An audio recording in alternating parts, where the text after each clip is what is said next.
এই সংসারে দুই ধরনের মানুষ দেখা যায়, একজন সরল আর একজন জটিল। সরল মানুষদের এই সমাজ অনেক সময় দুর্বল মনে করে, কিন্তু একটু গভীরভাবে দেখলে বোঝা যায় জলও সরল, বায়ুও সরল। জল যেদিকে যেতে চায় সেদিকেই সে প্রবাহিত হয়, যে আকার তাকে দেওয়া হয় সেই আকারই সে ধারণ করে। বায়ুও তেমনি, নিঃশব্দে চলতে চলতে সবখানে পৌঁছে যায়। কিন্তু যখন এই সরল জল নিজের প্রকৃত রূপ ধারণ করে, তখন সে এমন এক ধারায় পরিণত হয় যা পাহাড় সম বড় পাথরকেও খণ্ডিত করে দিতে পারে। আর এই সরল বায়ু যখন শক্তি সঞ্চয় করে চক্রবাতে রূপ নেয়, তখন সে গোটা সংসারে পরিবর্তন, এমনকি বিনাশও ডেকে আনে। ঠিক তেমনি একজন সরল মানুষকে কখনোই হালকা করে দেখবেন না। তার নীরবতা দুর্বলতা নয়, তার সহনশীলতা ভীরুতা নয়। ভগবদ গীতা বলে, যার মন শান্ত তার শক্তি গভীর, আর গভীর শক্তি একদিন সব কিছু বদলে দেয়। তাই যদি আপনার জীবনে কোনো সরল মানুষ থাকে, তার সরলতাকে সম্মান করুন, তাকে ভালোবাসা দিন, কারণ সেই সরল মানুষটাই একদিন আপনার জীবনের সবচেয়ে বড় শক্তি হয়ে উঠতে পারে। জয় শ্রীকৃষ্ণ। বন্ধুরা, যদি এই কৃষ্ণ কথা আপনাদের হৃদয় ছুঁয়ে যায়, তাহলে ভিডিওটা লাইক করুন। আর এমন আরও গভীর জীবন বদলানো কৃষ্ণ বাণী পেতে আমাদের চ্যানেল কৃষ্ণ কথা বাংলা এক্ষুনি সাবস্ক্রাইব করে পাশে থাকা বেল আইকনটা চাপতে ভুলবেন না। শেষ পর্যন্ত আমাদের সাথে থাকার জন্য ধন্যবাদ। শ্রীকৃষ্ণ আপনাদের জীবন শান্তি ও শক্তিতে ভরিয়ে তুলুন। জয় শ্রী রাধে কৃষ্ণ। বলুন, রাধা রাধা খেলা খেলতে কে না ভালোবাসেন? আমরা প্রত্যেকেই যখন সময় সুযোগ পাই, তখনই আমরা কোনো খেলা খেলি। খেলার সময় দুই ধরনের মানুষ ওখানে থাকেন, এক যারা অংশগ্রহণ করেন, আর দুই যারা দেখতে থাকেন, যারা দর্শক হয়ে দেখেন, যারা নিজের পক্ষের বিজয়ের ফলে উচ্ছ্বসিত হয়ে থাকেন, পরাজয়ের ফলে শোক পালন করেন, পরামর্শ দিয়ে থাকেন। আর বিজয়ী কে হন? বিজয়ী তিনি হন যিনি অংশগ্রহণ করেন। নির্বাচন আপনাকে করতে হবে। আপনি কি খেলোয়াড় হতে চান, নাকি আপনি দর্শক হতে চান? যদি আপনি বিজয়ের আনন্দ লাভ করতে চান, সেই রোমাঞ্চ অনুভব করতে চান, তাহলে খেলতে হবে, ময়দানে আপনাকে নামতেই হবে। পরাজয়ের সম্ভাবনার ভয়ের সাথে আপনাকে লড়াই করতেই হবে, বিপক্ষের আহ্বানকে স্বীকার করতেই হবে, খেলোয়াড় হয়ে উঠতে হবে। তবেই এই বিজয়ের সম্ভাবনা থাকবে। আসলে কি, দর্শক হয়ে পরামর্শ দেওয়া অত্যন্ত সহজ, ময়দানে নেমে অংশগ্রহণ করা অত্যন্ত কঠিন। আর এখানে যেটা সহজ, তা আপনাকে বিজয়ের পথে কখনোই নিয়ে যাবে না। আসুন আমার সাথে, ভালোবেসে বলুন রাধা রাধা। এই সংসারের আরম্ভ থেকে এখনো পর্যন্ত এবং ভবিষ্যতেও একটা যুদ্ধ আছে, যা হয়ে চলেছে, চলতেই থাকবে। পাপ এবং পুণ্যের মধ্যে যুদ্ধ, সত্য এবং অসত্যের মধ্যে যুদ্ধ। এই যুদ্ধ চলেই আসছে। আর এই যুদ্ধে যারা লড়েন, তাদের আমরা সবসময় জয় জয়কার করি। আর যারা এই জয় জয়কার করেন, তাদের প্রত্যেকের একটা বিশেষ গুরুত্ব থাকে। যখনই কোনো যোদ্ধা যুদ্ধক্ষেত্রে ক্লান্ত হয়ে পড়ে, শক্তিহীন হয়ে পড়ে, তখন এরা জয় জয়কার করে শঙ্খ বাজাতে থাকে। সেই যোদ্ধাকে অনুপ্রেরিত করে, শক্তি এবং সাহসে ভরিয়ে তোলে। আর তখন সেই যোদ্ধা সেই যুদ্ধকে এগিয়ে নিয়ে যেতে পারে। যখন শ্রীরাম লঙ্কা যাত্রা করার জন্য সেতু তৈরি করছিলেন, তখন একটা ছোট্ট মিষ্টি কাঠবিড়ালি নিজের মুখে মাটির টুকরো বয়ে নিয়ে গিয়ে তার সাধ্যমতো তাকে সাহায্য করছিল। শ্রীরাম দেখলেন এবং বললেন যে ও তো সবার মনোবল বৃদ্ধি করছে, সবাইকে প্রেরিত করছে। ও বলল যে আমি এত ছোট হয়েও যদি এই কাজ করতে পারি, তাহলে আপনারা সবাই কেন পারবেন না? এটাই হলো সেই সকলের মাহাত্ম্য, যারা জয় জয়কার করেন, অনুপ্রেরিত করেন, সাহস যোগান। ওনারা সেই ব্যক্তি যারা একজন যোদ্ধার মধ্যে যুদ্ধকে জয় করার শক্তি প্রদান করেন। আসুন আমার সাথে, ভালোবেসে বলুন রাধা রাধা। সংসারে আমাদের জীবনে যখন কোনো সুখ বা দুঃখ আসে, তার জন্য আমরা কাউকে না কাউকে অবশ্যই দায়ী করে থাকি, তাই না? এই ব্যক্তি আমাদের সাথে এরকম কাজ করেছেন, তাই আমার সাথে এমন হলো। ওই ব্যক্তি যদি এমনটা না করতেন, তাহলে আজ আমি ওই স্থানে পৌঁছাতে পারতাম। সবই আপনার দৃষ্টিভঙ্গির উপর নির্ভরশীল। আর যদি আপনার দৃষ্টিভঙ্গি এমন হয়, তাহলে তা অনুচিত। সত্যি কথা বলতে, এই সংসারে ভিন্ন ভিন্ন ধরনের মানুষ আছে। এটা আপনার উপর নির্ভর করছে কিভাবে তাদের স্বাগত জানাবেন। একবার ভাবুন, আমি আমার দুটো হাত সামনে নিয়ে এলাম, দুটো মুঠো খুলে দিলাম। দুই প্রকারের মানুষ আসবেন, কিছু না কিছু দিয়ে যাবেন। এই মুঠো যদি আমি বন্ধ করে দিই, তাহলে না কেউ আমাকে কিছু দিতে পারবে, না আমার কিছু যাবে আসবে। নিশ্চয়ই বুঝতে পারছেন এই দুই ধরনের ব্যক্তি কারা এবং তারা কি দিয়ে যান। আমি যদি নিজের মুঠো খুলে দিই তাহলে কিছু ভালো মানুষ আসবেন, আমাকে আনন্দ, সন্তুষ্টি, জ্ঞান প্রদান করে যাবেন, ভালো অভিজ্ঞতা দিয়ে যাবেন। কোনো খারাপ ব্যক্তি যদি আসেন তাহলে তিনিও খারাপ অভিজ্ঞতা দেবেন, যার থেকে আমি শিক্ষা লাভ করব। এই সব কিছু আমি লাভ করতে পারি। মুঠো যদি বন্ধ করে রাখি তাহলে আমি কিছুই পাবো না। দেখুন, এই সংসারে প্রত্যেকের জীবনেই এরকম প্রত্যেকের জীবনে সব কিছুই আছে। ভালো খারাপ দুই মানুষই আছে, ভালো অভিজ্ঞতা আছে, খারাপ অভিজ্ঞতা আছে। নির্ভর করছে আপনার উপর যে আপনি কি করবেন, এনাদের স্বাগত কিভাবে জানাবেন, কার থেকে কি বুঝবেন, কি শিখতে পারবেন, আর কোন দৃষ্টিভঙ্গি নিয়ে অগ্রসর হবেন। এটাই নির্ধারণ করবে যে আপনার জীবন কেমন হবে। আসুন আমার সাথে ভালোবেসে বলুন, রাধা রাধা। এটা হলো একটা সাদা পাতা। এবার এতে আমি যাই লিখব সেটাই এর অস্তিত্ব হবে। এতে আমি প্রেমের কিছু কথা লিখে একে প্রেমপত্র বানিয়ে তুলতে পারি। মাতা পিতার জন্য একটা শুভ সংবাদ লিখতে পারি। শত্রুর বিষয়ে সতর্ক করব বলে সেনাকে একটা সংবাদ পাঠাতে পারি। দ্বারকাবাসীর জন্য কোনো সংবাদ পাঠাতে পারি। যাই লিখব এই পত্র সেটাই হয়ে উঠবে। সেই রকমই হলো আমাদের জীবন। আমরা যেমন কর্ম আমরা করব, আমাদের অস্তিত্ব এবং ব্যক্তিত্ব ঠিক তেমনই হয়ে উঠবে। যদি আপনি একটা অসাধারণ, উজ্জ্বল এবং সম্মানজনক জীবনযাপন করতে চান তাহলে তার একটা রহস্য আপনাকে বলি। যেমন কথন হবে কর্ম তেমন হবে। অর্থাৎ যতটুকু বলেছেন ততটুকুই করুন, আর যতটুকু করেছেন ততটুকুই বলুন। এই একটা নিয়ম যদি আপনারা পালন করেন তাহলে এই সংসারের সমস্ত পণ্ডিত আপনাকে অবশ্যই সম্মান করবেন। তাহলে এটাই করুন, আর আমার সাথে ভালোবেসে বলুন, রাধা রাধা। কখনো কোনো পাখিকে দেখেছেন যখন সে প্রথমবার উঠতে চেষ্টা করে? সে বাসা থেকে মাটিতে পড়ে যায়, কিন্তু সে হার মানে না, চেষ্টা করতে থাকে, করতেই থাকে, ডানা ঝাপটাতে থাকে, আর তারপর সে উঠতে শেখে। গোল শালগ্রাম শিলাকে দেখুন, পর্বত থেকে খসে পড়ে, ধাক্কা খায়, জলের প্রবাহ দ্বারা ঘর্ষিত হয়, তারপরে তা শালগ্রামে পরিণত হয়। ভেবে দেখুন, যদি কোনো পাখি প্রথমবার উঠতে গিয়ে এটা ভাবে যে না না, যদি আমি পড়ে যাই তবে, আমার যদি আঘাত লাগে তবে, আর যদি ভয়ের কারণে সে শুরুই না করতে পারে, চেষ্টাই না করে, তাহলে কি সে উঠতে শিখবে? কখনোই নয়। এটাই আমাদের শিখতে হবে, প্রারম্ভ করতে হবে। তা অত্যন্ত গুরুত্বপূর্ণ। যখন আমরা কিছু শুরু করি তখন ভয় করে, কিন্তু যদি এটা না করেন জীবনে কখনো সামনে এগোতেই পারবেন না।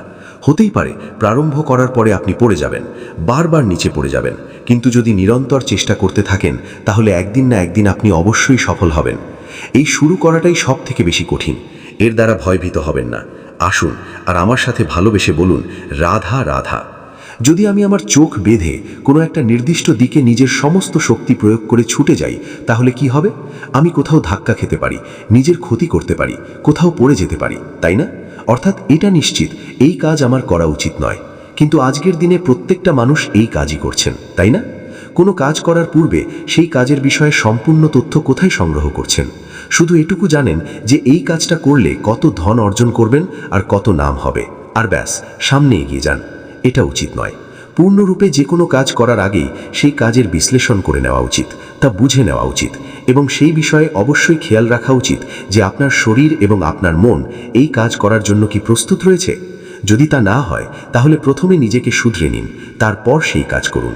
যদি এইভাবে জীবনের সামনে এগোন তাহলে সাফল্যের সম্ভাবনা জীবনে অনেক বেশি বেড়ে যাবে। তাহলে এটাই করুন, আর আমার সাথে ভালোবেসে বলুন, রাধা রাধা। এই সংসারের সবথেকে বড় যোদ্ধা কেউ বলবেন অর্জুন, কেউ বলবেন ভীম, কেউ বলবেন হনুমান আদি ইত্যাদি। কিন্তু এই সংসারের সবথেকে বড় যোদ্ধা আপনার মনের ভেতরে আছে, আপনার মনের মধ্যে আছে।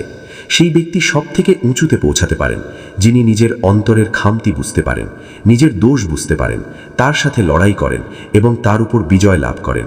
যে ব্যক্তি এটা শিখতে পারেন, যে ব্যক্তি এটার উপর জয়লাভ করতে পারেন, তিনি হলেন সবথেকে বেশি শক্তিশালী, সবথেকে বেশি বীর এবং সবথেকে বেশি পরাক্রমী ব্যক্তি। আমরা সকলেই সংসারকে পাল্টাতে চাই। তার জন্য প্রথম পদক্ষেপ আপনাকে নিতে হবে, নিজেকে দোষমুক্ত করতে হবে। যদি মানুষ নিজের অন্তরের দোষ বুঝতে পারেন এবং নিজেকে দোষমুক্ত করতে পারেন তাহলে এই সংসার নিজে থেকেই দোষমুক্ত হয়ে যাবে, তাই না? তাহলে নিজেকে দোষমুক্ত করুন, আর আমার সাথে ভালোবেসে বলুন, রাধা রাধা।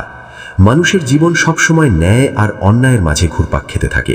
প্রত্যেক মানুষের মনে হয় কোথাও না কোথাও তার সাথে অন্যায় হচ্ছে। কেউ বলেন যে ভাগ্য আমার সাথে অন্যায় করেছে, কেউ আবার বলেন এই সংসার আমার সাথে অন্যায় করেছে। আর প্রত্যেকেই ন্যায় বিচার চাইতে বৈঠক দাবি করে বসেন। কখনো এই বিচার গৃহে যান, আবার কখনো ওই বিচার গৃহে। যদি সত্যিকারের কথা বলি, এই সংসারের সবথেকে বড় বিচার গৃহ আপনার কাছেই রয়েছে। আপনার মন হলো সবথেকে বড় বিচার গৃহ। এই খুব ভালো করেই জানে কি শুদ্ধ আবার কি অশুদ্ধ। এর শুভ অশুভ জ্ঞান রয়েছে, এ সব জানে। দেখতে গেলে প্রত্যেকটা মানুষ যদি নিজের মনের কথা শোনেন, তাহলে তিনি ভালোভাবেই বুঝতে পারবেন তিনি কি উচিত করেছেন আর কি অনুচিত। দিনে একবার রাত্রে নিদ্রায় যাওয়ার পূর্বে নিজের সাথে বসুন, চোখ বন্ধ করুন আর বিচার করুন আজ আপনি কি উচিত করেছেন আর কি অনুচিত। আপনার মন সঠিক বিচার তখনই করে দেবে। আসুন আমার সাথে, ভালোবেসে বলুন, রাধা রাধা। আপনি কখনো কোনো পাথরের বুক চিরে চলা কোনো নদী দেখেছেন? পাথর নদীর সামনে নত হয়ে যায়, তাকে বাধা দিতে চেষ্টা করে, কিন্তু কখনো বাধা দিতে পারে না। এই নদী হলো ততটাই শক্তিশালী, কিন্তু এর আরম্ভ কোথা থেকে হয়? দূরে কোথাও কোনো পর্বতের চূড়াতে এক বিন্দু জল ঝরে পড়ে আর তার সাথে হিম গলিয়ে দেয়। তারপর জলের শক্তি বৃদ্ধি পায়, তারপর অনেক বিপদের সম্মুখীন হয় আর অনেক ধরনের বাধা সে অতিক্রম করে। তার শক্তির এতটাই বৃদ্ধি হয় যে তাকে বাধা দেওয়া একেবারেই অসম্ভব ব্যাপার হয়ে যায়। দেখুন, নদী তো মহান বটেই, কিন্তু তাকে মহান করে তুলেছে কে?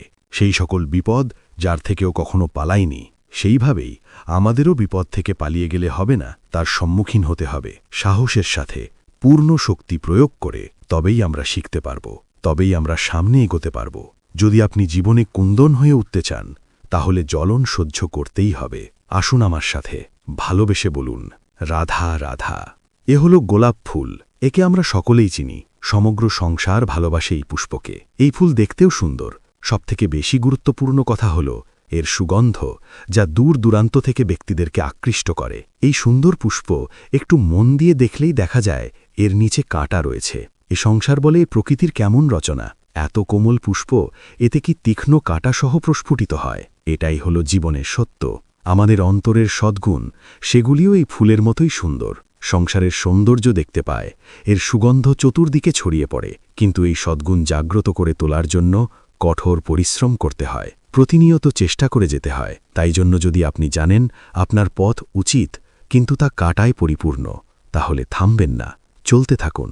একবার যদি অন্তরের সদ্গুণ জাগ্রত হয়, তাহলে এই সংসারের সৌন্দর্য দেখবে আর সুগন্ধে আকর্ষিত হয়ে আপনার কাছে আসবে। এই মন, এই জীবন প্রসন্ন হয়ে বলবে, রাধা রাধা। মোহনের এই বাঁশিলেই সুর, এই সঙ্গীত কার না পছন্দ হয়? সবারই খুব ভালো লাগে। এবার এই সুর আসে কোথা থেকে? কেউ বলবেন কৃষ্ণের হৃদয় থেকে। সত্য কথা, এই সুর হৃদয় থেকে নির্গত হয় এবং প্রকট হয় এই বাঁশি থেকে। এই বাঁশিটাকে দেখুন, এই ছিদ্রগুলি দেখুন, প্রত্যেকটা সুর থেকে নিজস্ব একটা স্বর নির্গত হয়। এবার যে ব্যক্তি এই সমস্ত সুর এবং স্বর বুঝতে পারেন, এতে নিপুণ, তিনি এই বাঁশির দ্বারা যে সুর নির্গত করবেন তা তো মধুর অবশ্যই হবে। এবার জীবনের সাথেও কিছুটা এরকমই ঘটে। জীবনের কিছু নীতি থাকে, অর্থ, কুটুম্ব এবং আধ্যাত্মিক। যদি জীবনের প্রত্যেকটা মুহূর্ত সুখময় হয় এরকম আপনি চান, তাহলে এই তিনটি নীতিতে আপনাকে নিপুণ হতে হবে। কোনো একটি বিশেষ নীতির প্রতি যদি আপনি বেশি ঝুঁকে পড়েন, তাহলে বাকি দুই নীতি থেকে যা সুখলাভ করা সম্ভব তা পারবেন না। ধন অর্জন করতে হবে পরিবারের জন্য, পরিবারের সুখ, মনের শান্তির জন্য, মনের শান্তির প্রয়োজন, মনের শুদ্ধতার জন্য। যখন এই মন শুদ্ধ হবে, জীবন শুদ্ধ হবে, পবিত্র হবে, সুন্দর হবে এবং ভালোবেসে বলবে, রাধা। যাবে সেদিন এই সব মানুষ আপনাকে সাহায্য করার জন্য আসবেন, আপনার শক্তি হয়ে উঠবেন, আর আপনি বটগাছের মতোই মহান এবং বিশাল হয়ে উঠবেন। আসুন আর আমার সাথে ভালোবেসে বলুন, রাধা রাধা। একটা শব্দ আছে, পরিস্থিতি। অনেক মানুষের মুখে আমরা এই শব্দ শুনি। জীবনে যখন অসফল হই, দুঃখ আসে, সংকট আসে, কোনো বিপদ ঘনিয়ে আসে, তখন সমস্ত দোষ আমরা পরিস্থিতির ওপর চাপিয়ে দিই। আর দেখতে গেলে কোথাও না কোথাও ঠিকই করি। এই পরিস্থিতি প্রত্যেক দিনের মতো পাল্টাতে থাকে, কিন্তু এই দিন, এই রাত, এমন কেউ আছে যিনি এর উপরেও নিয়ন্ত্রণ সাধন করেন, আর তিনি হলেন সূর্য। ঠিক সেই রকমই আমাদের জীবনেও সূর্য হলো এই মন। যদি এই মনের ওপর আমরা নিয়ন্ত্রণ করতে পারি, তাহলে আমরা জীবনকেও নিয়ন্ত্রণ করতে পারব। প্রথমে এই মনের রাজা হয়ে উঠতে হবে।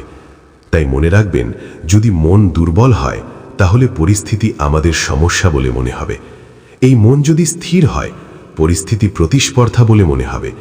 আর এই মন যদি শক্তিশালী হয়ে ওঠে, তাহলে যে কোনো পরিস্থিতি আপনার কাছে একটা সুযোগ মাত্র। এমন এক সুযোগ যাতে অগ্রসর হয়ে আপনি মহান হয়ে উঠতে পারেন। এই মনের শক্তির বৃদ্ধি ঘটান, মহান হয়ে উঠুন, আর আমার সাথে ভালোবেসে বলুন, রাধা রাধা। খুব সুন্দর একটা কাহিনী আছে। একবার এক ব্যক্তি নিজের অসফলতার জন্য ত্রস্ত হয়ে সময় দেবতার তপস্যা করতে বসলেন। উনি তপস্যা করলেন এবং সময় দেবতা প্রসন্ন হলেন, মানুষের রূপ ধারণ করে ওনার সামনে প্রকট হলেন। এবার সেই ব্যক্তি ওনাকে জিজ্ঞেস করলেন যে কি এমন আছে যার জন্য আপনি বারবার জয়ী হন আর আমি চিরকাল পরাজিত হয়ে থাকি? কেন এত পরিশ্রম করা সত্ত্বেও আমি সাফল্য লাভ করতে পারি না? তখন সময় দেবতা উত্তর দেন যে দিন হোক বা রাত, ঝড় হোক বা ভূমিকম্প, রোদ হোক বা বৃষ্টি হোক, সময়ের সূত্রপাত হোক বা প্রলয়, আমি থামি না, আমি চলতেই থাকি। আর সেই জন্য যিনি থেমে যান তিনি পরাজিত হন আর আমি জয়ী হই। এটাই আমাদের শিখতে হবে। জীবনে সব সময় চলতে থাকুন, কখনো থামবেন না। কিছুক্ষণের জন্য বিরতি নিতে পারেন, বিশ্রাম করার জন্য, নিজেকে আরও সশক্ত করে তোলার জন্য, কিন্তু থেমে যাবেন না। নিরন্তর কর্ম করতে থাকুন, পরিশ্রম করতে থাকুন, তবেই সংসার আপনাকে মনে রাখবে। আসুন আমার সাথে ভালোবেসে বলুন, রাধা রাধা। মানুষ তার জীবনে দুই ধরনের পরিস্থিতিকে খুব ভয় পায়। এক, কোনো কারণবশত কারোর সামনে নত হওয়া। দুই, কোনো কারণে নিজের চরিত্র থেকে, নিজের মূল্যবোধ থেকে বিচ্যুত হওয়া। এবার কেন হয় এরকম যে কথায় কথায় কারোর সামনে নত হতে হয়? কেন বারংবার নিজের চরিত্র থেকে চ্যুত হতে হয়? এরকম কেন হয়? এটা তখনই হয় যখন আমাদের শিক্ষা এবং মূল্যবোধের অভাব থাকে।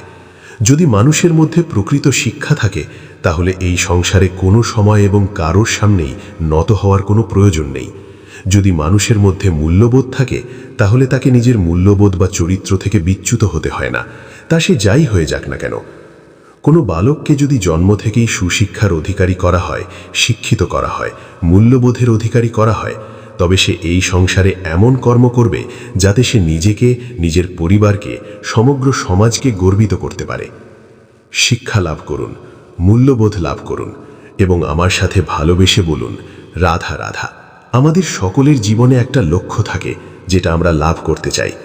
ঠিক যেন একটা প্রতিস্পর্ধা বিদ্যমান যে কে সব থেকে আগে নিজের লক্ষ্যে পৌঁছতে পারবে। আর সেই জন্য আমরা সকলেই খুব তাড়াতাড়ি এগোতে চেষ্টা করি, বড় এবং দীর্ঘ পদক্ষেপ ফেলি যাতে তাড়াতাড়ি নিজের লক্ষ্যে পৌঁছতে পারি। কিন্তু একত্র অত্যন্ত গুরুত্বপূর্ণ বিষয় আছে।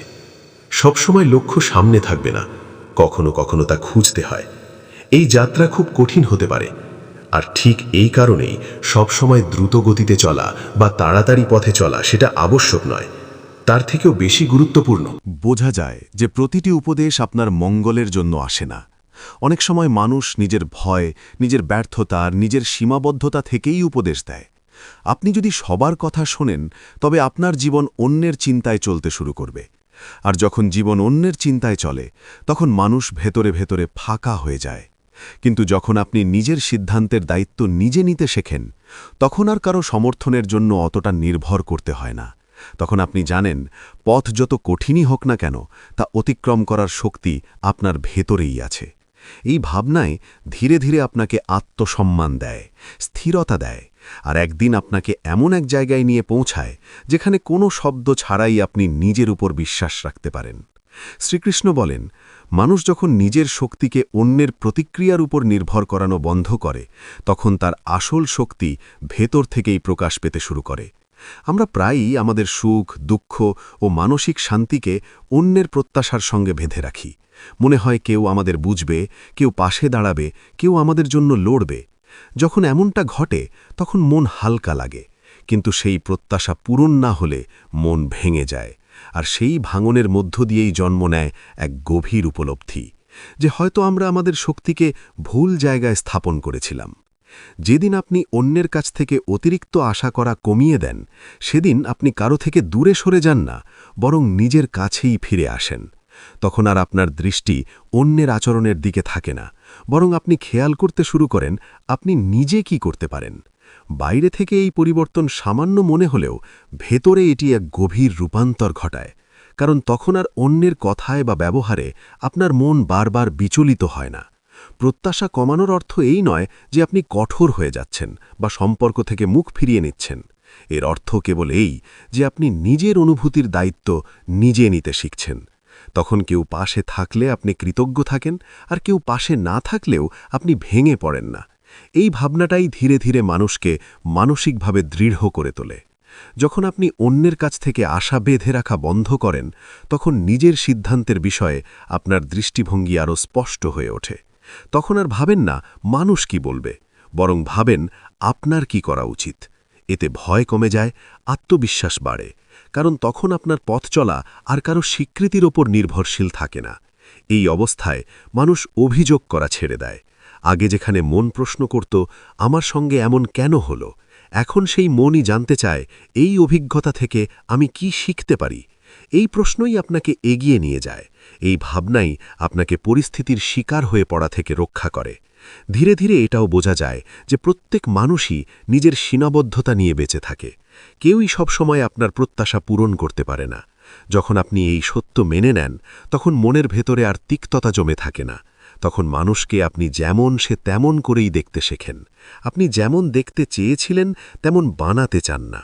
ভেতরের শক্তি ঠিক সেখান থেকেই জন্ম নেয় যেখানে আপনি নিজের মনকে অন্যের আচরণের প্রভাব থেকে মুক্ত করেন। তখন আর কারো কথায় আপনার শান্তি টলে যায় না, আপনার শক্তি আর অভিযোগে নষ্ট হয় না।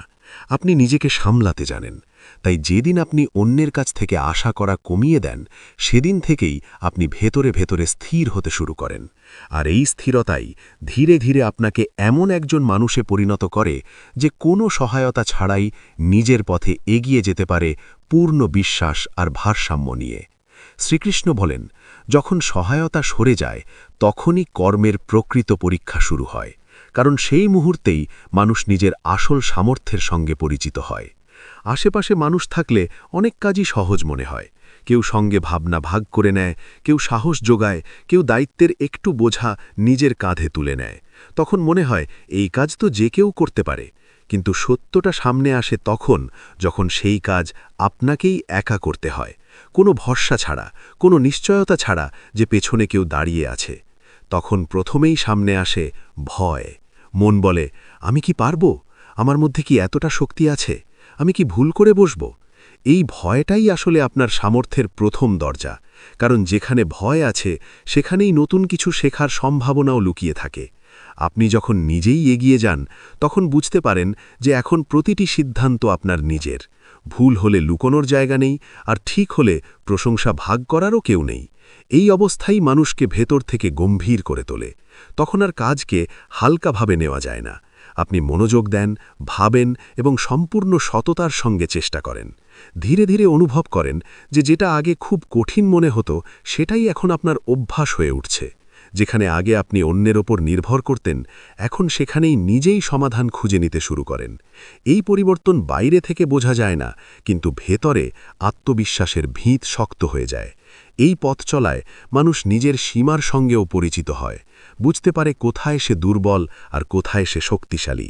এই উপলব্ধি সবচেয়ে মূল্যবান, কারণ যে নিজের দুর্বলতা চিনতে পারে সেই তাকে ঠিক করার ক্ষমতাও রাখে। অন্যের উপস্থিতিতে এই সত্য অনেক সময় আড়ালেই থেকে যায়। আপনি যখন নিজেই সব সামলান, তখন নিজের সময়, নিজের শক্তি আর নিজের সিদ্ধান্তের মূল্য বুঝতে শেখেন। তখন অজুহাত দেওয়া বন্ধ হয়ে যায়, কারণ শোনার মতো আর কেউ থাকে না।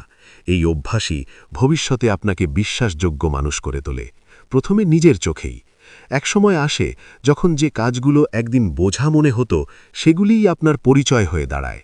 মানুষ বলে, এই মানুষটা কঠিন পরিস্থিতিতেও নিজেকে সামলে নিতে জানে, কিন্তু তারা দেখে না সেই সামলানোর পেছনে কতবার নিজের সঙ্গে লড়াই করতে হয়েছে, কতবার ভয়কে শান্ত করতে হয়েছে। আসলে নিজের ক্ষমতার আসল উপলব্ধি ভিড়ের মধ্যে হয় না, তা হয় তখনই যখন আপনি নিজেকে প্রমাণ করার জন্য কারুর উপস্থিতির অপেক্ষা করেন না। আপনি এগিয়ে যান, পড়ে যান, শিখে নেন এবং আবার উঠে দাঁড়ান। তাই যে কাজগুলো আগে সহজ মনে হতো, সেগুলো যখন নিজেকেই করতে হয়, তখনই মানুষ নিজের ভেতরে লুকিয়ে থাকা শক্তিকে চিনতে পারে। আর এই চেনাটাই জীবনে এগিয়ে যাওয়ার সবচেয়ে মজবুত ভিত হয়ে ওঠে। শ্রীকৃষ্ণ বলেন, যখন বাইরে থেকে পথ দেখানো বন্ধ হয়ে যায়, তখন ভেতরের বুদ্ধি জেগে ওঠে, আর সেই বুদ্ধি মানুষকে এগিয়ে যেতে শেখায়।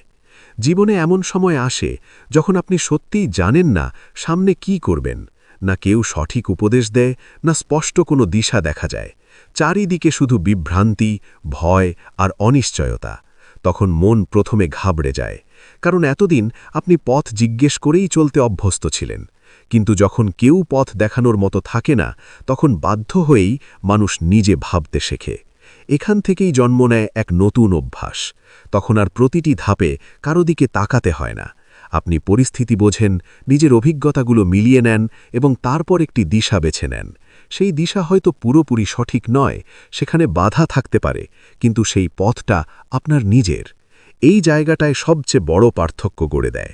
মানুষ যখন নিজেই পথ খোঁজে তখন সে শুধু চলতে শেখে না, পরিস্থিতি পড়তেও শেখে। বুঝতে পারে যে প্রতিটি মোড়ে প্রস্তুত মানচিত্র পাওয়া যায় না। অনেক পথ চলতে চলতেই তৈরি হয়। অনেক সময় একটি ভুল মোড়ল আপনাকে ঠিক